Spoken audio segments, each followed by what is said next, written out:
کام اٹکا ہو تو کسی حاکم کا حوالہ دے کر کہ وہ مجھ پہ مہربان ہیں، میرے دوست ہیں، اس کام کو کر دیا جائے، یہ دنیا میں تو ہوتا رہے گا، لیکن کیا ان حاکموں میں سے کوئی ہے کہ جس کے وجود سے یہ احساس ہو کہ قیامت کے دن اس کا حوالہ دوں گا اور جہنم کی آگ سے بچ جاؤں گا؟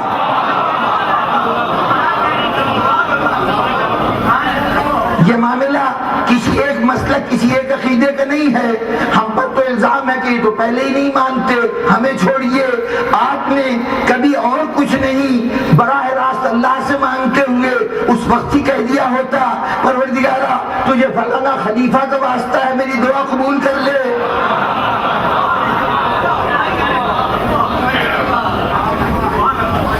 یا تو یہ کہ کسی اور سے آپ کا ربط نہ ہو، کسی اور سے ربط نہ ہو، فقیر مانگنے کے لیے آئے گا تو وہ بھی کچھ نام لیتا ہے، دعا کرنے والا دعا کرے گا وہ بھی کچھ نام لیتا ہے، اگر اپنے آپ کو انسان مصیبت میں دیکھتا ہے تو رہائی کے لیے بھی کسی کا نام لیتا ہے۔ ان ناموں میں اگر خلافتوں کا تذکرہ ہو تو خلافت دین ہوگی، اگر صحابہ کا تذکرہ ہو تو صحابیت دین ہوگی، اگر دونوں کا ذکر نہیں ہے تو اب چاہے جتنے محترم ہو دین نہیں بن سکتے۔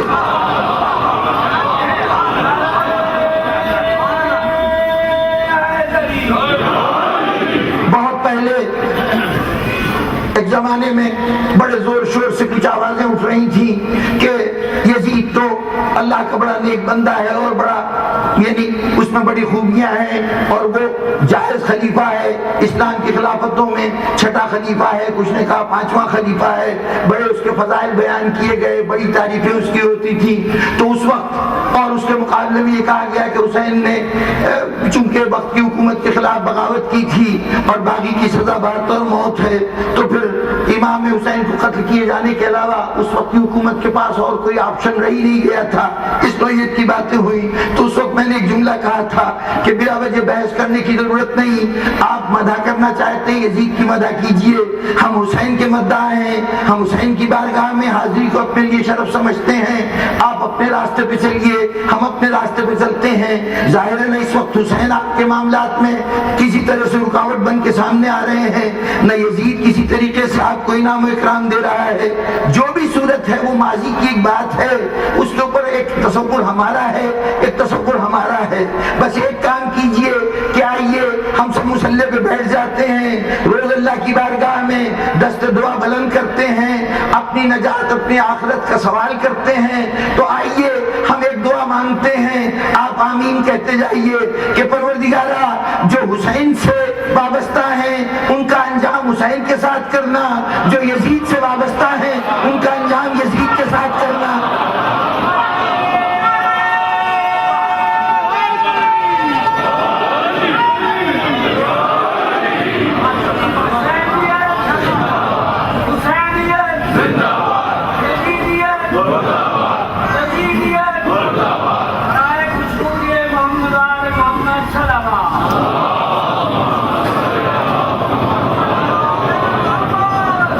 صحابیت کا بڑے سے بڑا منصب ہو، بہت سے رضی اللہ تعالیٰ عنہ کے خوبصورت جملوں میں بیان ہونے والی صحابیت، حضرت اور جناب کے لائقوں اور سابقوں کے ساتھ دنیا کے سامنے بیان ہونے والی صحابیت، اس صحابیت سے کبھی آپ نے آخرت کی کوئی نسبت قائم کی کہ پروردگارا، یعنی یہ کسی کی توہین مقصود نہیں ہے، کبھی دعا کی ہوتی کہ پروردگارا حضرت ابوبکر رضی اللہ تعالیٰ عنہ کا واسطہ، پروردگارا حضرت عمر کا واسطہ ہمارے گناہوں کو معاف کر دے، ہماری خطاؤں سے درگزر فرما۔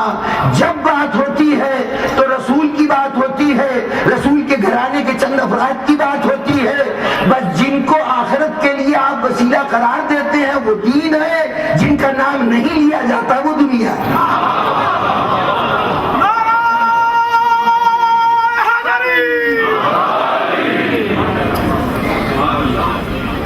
دین سے ربط اتنا زیادہ ہے، کچھ ہستیوں کا دین سے ربط اتنا زیادہ ہے، یا یوں کہوں کہ انسانی آخرت کے مسائل سے اتنا زیادہ ربط ہے کہ ان ہستیوں سے وابستہ وہ چیزیں جو عام حالت میں دنیا کی نگاہ میں نہ کسی کے کچھ بنا سکتے سکتی ہیں نہ بگاڑ سکتی ہیں۔ ذرا دیکھیے جو دین کے نمائندے ہوتے ہیں ان کی حیثیت کیا ہے کہ ان سے وابستہ چیزیں کہ اگر کہیں اور سے ہوتی تو نہ بنا سکتی نہ بگاڑ سکتی، لیکن نسبت ان سے ہوئی اور ان کی وہ صفت کہ انسانیت کے مسائل کو حل کرتے ہیں وہ صفت ان کے اندر منتقل ہو گئی۔ اپنی روحانی طاقتوں سے حل کرتے ہیں، مادی طاقتوں سے نہیں۔ بھئی اگر ایک ڈاکٹر دوا دے کے آپ کو صحت یاب کر دے، میری بیماری کو دور کر دے، تو یہ تو دنیاوی طریقہ علاج ہوا، لیکن اگر ایک دعا دے کے مجھے صحت یاب کر دے تو یہ روحانی طریقہ ہوگا۔ جہاں ظاہری اسباب کے بغیر وہ جو خارجی اسباب ہوتے ہیں ان کے بغیر کوئی کام ہو جائے تو وہ روحانی اثرات کا نتیجہ ہے نا۔ تو آئیے ہماری بتائی ہوئی شخصیتوں تک جانا تو بڑی دور کی بات ہے، کہاں جائیے گا؟ یوں کیجئے کہ ان سے نسبت رکھنے والی کوئی چیز ایسی چیز کہ براہ راست ان سے نسبت نہیں رکھتی بلکہ ہم نے اس شے کو ان سے نسبت دے دی ہے، ایسی نسبت جو ہم نے دے دی ہے، صرف اس ہماری دی ہوئی نسبت کا نتیجہ دیکھیے کہ کیا آپ کی مشکلیں آسان ہوتی ہیں کہ نہیں، آپ کے مرض دور ہوتے ہیں کہ نہیں، آپ کی مراد پوری ہوتی ہے کہ نہیں۔ آئیے کہیں اور نہ جائیے، ایک حضرت عباس کا علم ہے، اس کے دامن سے لپٹ جائیے اور پھر دیکھیے حاجتوں کی تکمیل کیسے ہوتی ہے۔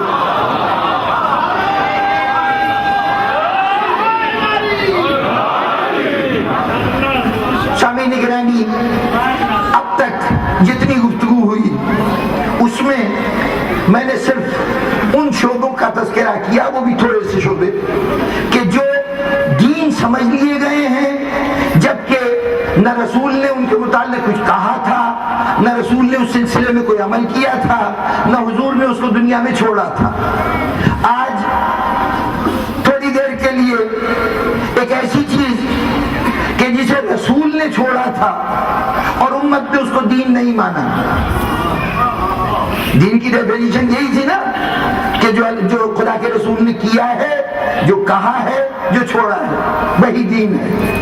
تو اب تک ہم دیکھ رہے تھے کہ بہت سی چیزیں تھیں، مثلا خلافت، مثلا شہادیت، جس کو ہم دین سمجھ رہے تھے، لیکن نہ خدا کے رسول نے اس سلسلے میں کچھ کہا تھا، نہ خدا کے رسول نے اس سلسلے میں کوئی اقدام کیا تھا، یعنی کسی خلیفہ کو رسول نے نہیں بنایا تھا اور نہ کسی کو ہماری رہنمائی کے لیے چھوڑا تھا۔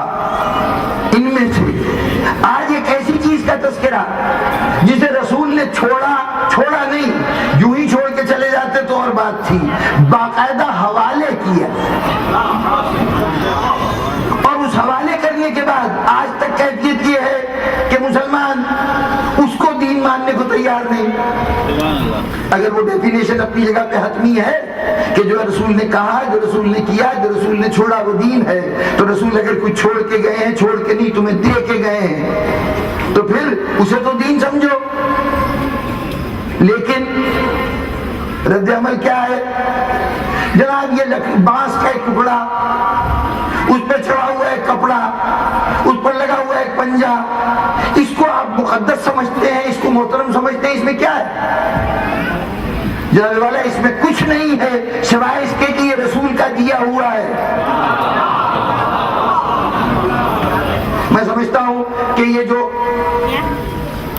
اعتراضات ہوتے ہیں کہ یہ اس علم میں کوئی صفت نہیں ہے، کوئی خصوصیت نہیں ہے، یہ کوئی فیض نہیں پہنچا سکتا، یہ بدعت ہے، یہ تو ناجائز ہے، اسے نہیں ہونا چاہیے، یہ جملے کہے جاتے ہیں نا، یہ انسان کی احساس محرومی بعض اوقات عجیب عجیب گل کھلاتی ہے۔ اگر زندگی میں کوئی چیز نہ حاصل کر سکے تو ہمارے یہاں اردو میں ایک محاورہ ہے، انگور کھٹے ہیں۔ یہ انگور کھٹے ہیں کا محاورہ کیوں ایجاد ہوا کہ وہ کہا جاتا ہے کہ ایک کوئی انگور کے لیے حصول کی کوشش کر رہا تھا جانور، جب کئی مرتبہ اس نے چاہا کہ انگور تک پہنچ جائے تو اونچے لگے ہوئے انگور تک نہیں پہنچ سکا، پلٹ کے جانے لگا، لوگوں نے کہا کیا بات ہے بھائی، کھائے نہیں انگور؟ کہا کیا کروں، کھٹے ہیں، پہنچ نہیں سکا تھا نا اس لیے کھٹے ہیں۔ یہ احساس محرومی افراد میں ہوتی ہے تو ان کا کردار بھی عجیب و غریب ہو جاتا ہے، قوموں میں ہوتی ہے تو ان کا ایک رویہ بن جاتا ہے۔ میں سمجھتا ہوں کہ یہ جو علم کے متعلق رد عمل ظاہر کیا کیا جاتا ہے، کوئی اس کو بدعت کہتا ہے، کوئی کہتا ہے یہ بے فیض ہے، اس سے تمہیں کیا ملتا ہے، یہ تمہیں کچھ نہیں دے سکتا۔ میں سمجھتا ہوں کہ ان بیچاروں کا قصور نہیں ہے۔ ایک رات جب ساری رات کروٹیں بدل بدل کر اس علم کے حصول کے لیے گزاری تھی، اگر صبح کو علم ان کو مل جاتا تو یہ محترم بھی ہوتا، مقدس بھی ہوتا۔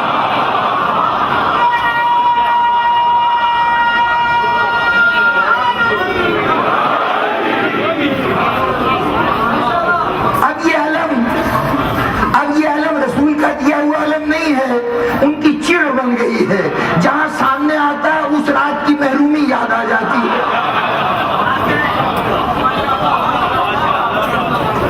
ورنہ جناب والا یہ علم قوموں کا وقار ہوتا ہے، ملتوں کا فخر ہوا کرتا ہے۔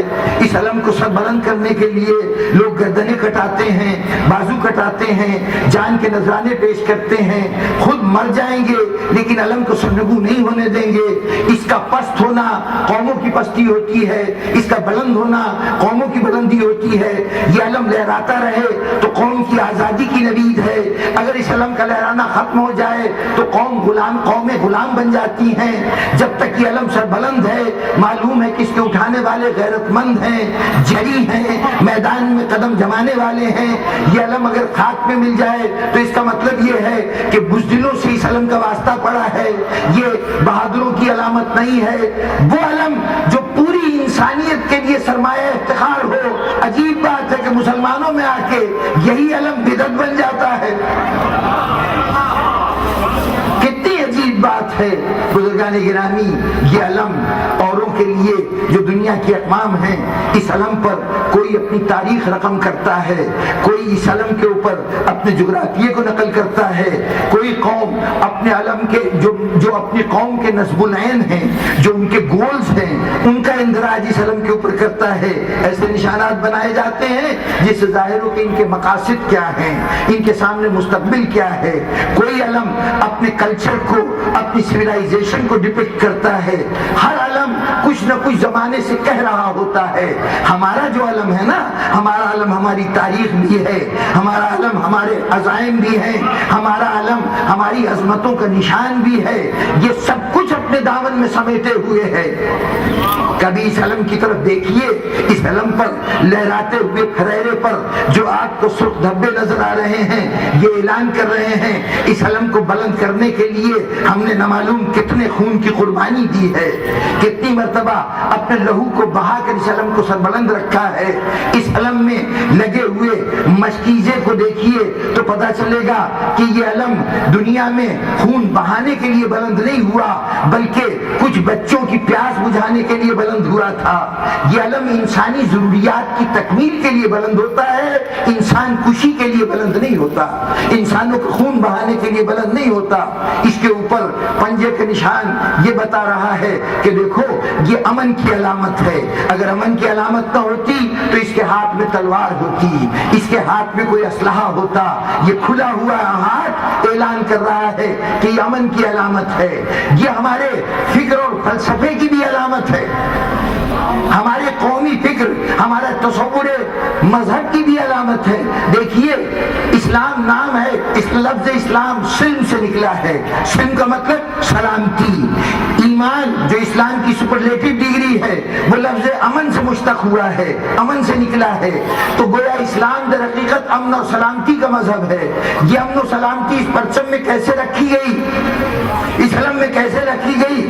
آج دنیا میں کہیں فساد ہو رہا ہو، دو افراد لڑ رہے ہوں یا 10-20 افراد لڑ رہے ہوں، جھگڑا ہو رہا ہو، تو جو لوگ امن کے علمبردار ہیں، جو اس جھگڑے کو پسند نہیں کرتے، وہ کیا کرتے ہیں؟ وہ آئیں گے کہیں گے لوگوں ٹھہر جاؤ، لوگوں ٹھہر جاؤ، نہ لڑو، آؤ ہم بات چیت بھی کر سکتے ہیں، آؤ گفتگو کر کے بھی مسئلے کو حل کر سکتے ہیں۔ بس لوگوں کو فساد سے روکنے کے لیے اٹھا ہوا یہ ہاتھ ہم نے مستقلاً اپنے عالم پہ لگا لیا ہے۔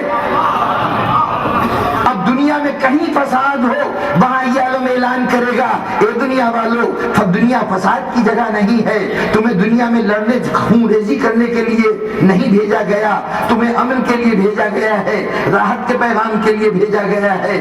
یہ ہاتھ اعلان کر رہا ہے کہ جہاں یہ علم نصب ہے سمجھ لو وہاں امن کی بات ہوتی ہے، جنگ کی بات نہیں ہوتی۔ ملت اسلامیہ میں اگر